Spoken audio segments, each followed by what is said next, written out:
Tara at ating pasyalan ang Kamsian Country Park o ang tinatawag na Monkey Hill. Tara na!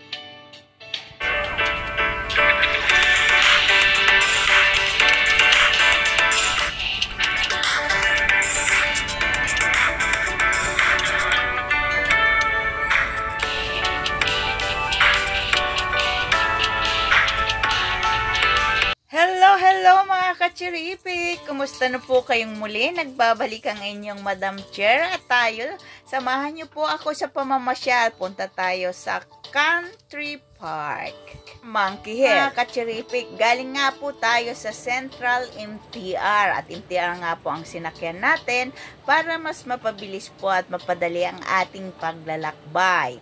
At tayo ay lalabas po sa Prince Edward. Exit A po ang gagamitin nating exit na labasan para po madaling mahanap natin ang ating bus na sasakyan. Lakad lang po kayo ng konting pakaliwa at makikita nyo ang bus stop na yan.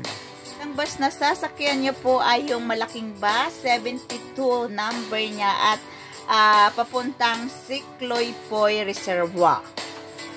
Po sa Sikloy Poy Reservoir, lalakad lang po kayo sa kaliwa, papunta pong Kamsian Country Park o yung tinatawag na Monkey Hill o Golden Hill.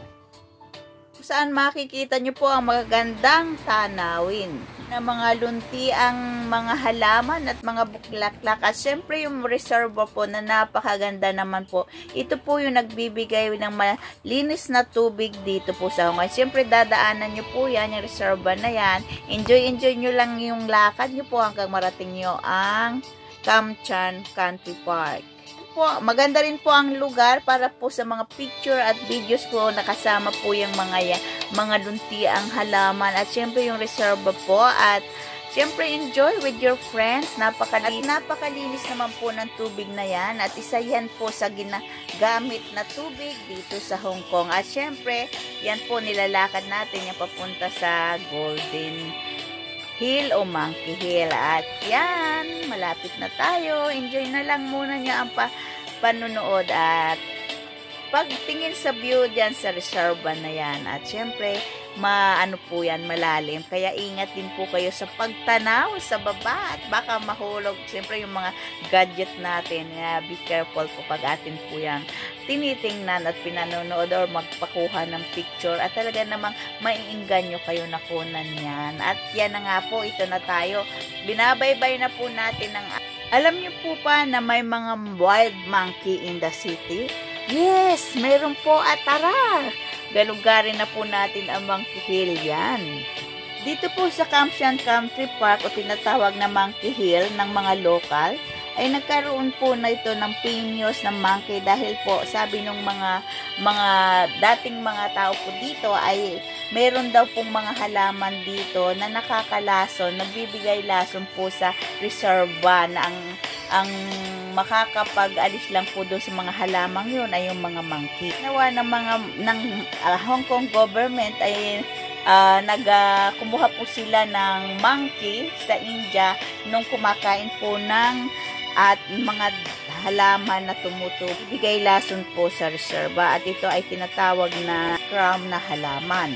Naman daw po ay nakapagbibigay lason sa water source. Kaya ang government po ay nag-import ng mga rhesus na yung tinatawag na makakamulata na monkeys na galing pa po yan sa India. At ito po ang kinakain ng mga monkeys na halaman. Kaya ang mga Hong Kong locals po ay naniniwala na para maalis yung strike crumb tree ay kinakain ng monkey na kaya daw ngayon po ay okay na po ang reserva na tubig. At yan na nga po, nakikita natin ang mga monkey nang kumakain po sila ng tinapa. Yan po ay sa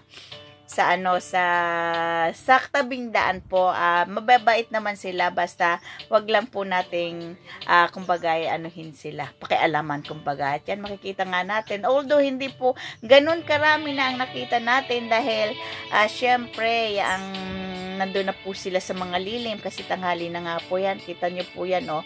May iba-iba pong kulay ang mga monkey yan. Maganda po silang tingnan, nakakaaliw din po silang tingnan. At meron po mga dapat tandaan ng mga bibisa tagang katulad po na iwasan po natin ang magdala ng plastic bag kasi tayo ay mag-hike na may mga laman po na kahit na ano pong laman, kung mayroon po tayong mga plastic bag, ilagay po natin sa ating mga carry bag o packback bag. At ganun din po, yung wag po natin huwag po tayong kakain na nandun po ang mga monkeys.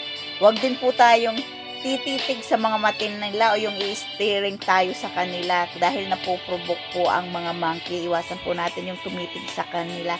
Huwag din natin i-approach ang mga monkey o lalaruin natin yung kanilang mga babies at magkaroon po tayo ng distance sa kanila kapag atin po silang pinapanood. At syempre, wag na po natin silang bibigyan ng anumang pagkain para po hindi bawat lahat ng tao na pupunta doon ay ipuprovoke nila para bigyan sila ng pagkain. At syempre, nagpapasalamat tayo kay Mylene Albior sa kasama natin lagi sa hiking at siya po ang nagpicture at nag-ano sa atin, nag-video sa ating video na ito. Thank you, Mylene. At syempre, sa mga narito sa Hong Kong at kayo naman ay like niyo po ang pag-hiking, ay puntahan po niyo yung ano na yan, yung lugar na po yan. Napakaganda po. Is 1.5. Isang oras at kalahati lang po niyo yan na papasyalan. At syempre, kung mahilig tayo na mag-picture, mag-videos, siguro hindi lang 1.5 hours, po, mga 2 oras ang ating gugugulin dyan. At pag nalibot po natin, katulad yan, bumababa na tayo sa hagdan. Atin pong enjoy lang po natin yung panonood sa kanila, yung pag-aaral natin sa kanila, yung surrounding, yung kapaligiran, i-enjoy po natin. At syempre, kapag natapos na nating lakbayin po ang lugar na yan, dapat may natutunan tayo, dapat na natin na, kumbaga na-appreciate natin ang kalikasan. At masarap na puntahan yan, lalo na po pang mga kasama mga kaibigan. Marami kayong matututunan, hindi lang sa kapiligiran, kundi sa mga monkeys. Ano ang kanilang aim, bakit nariyan sila. At ingatan din po natin na huwag silang maprovoke o huwag tayong gumawa ng At pag naikot na natin, pwede tayong lumabas din sa kabila. At hanapin lang natin ang bus stop na yan. At maraming bus na masasakyan po pa uwi. So yan mga kachiripik, sana po'y naibigan nyo ang ating Monkey Hill. Thank you very much for watching. See you next time.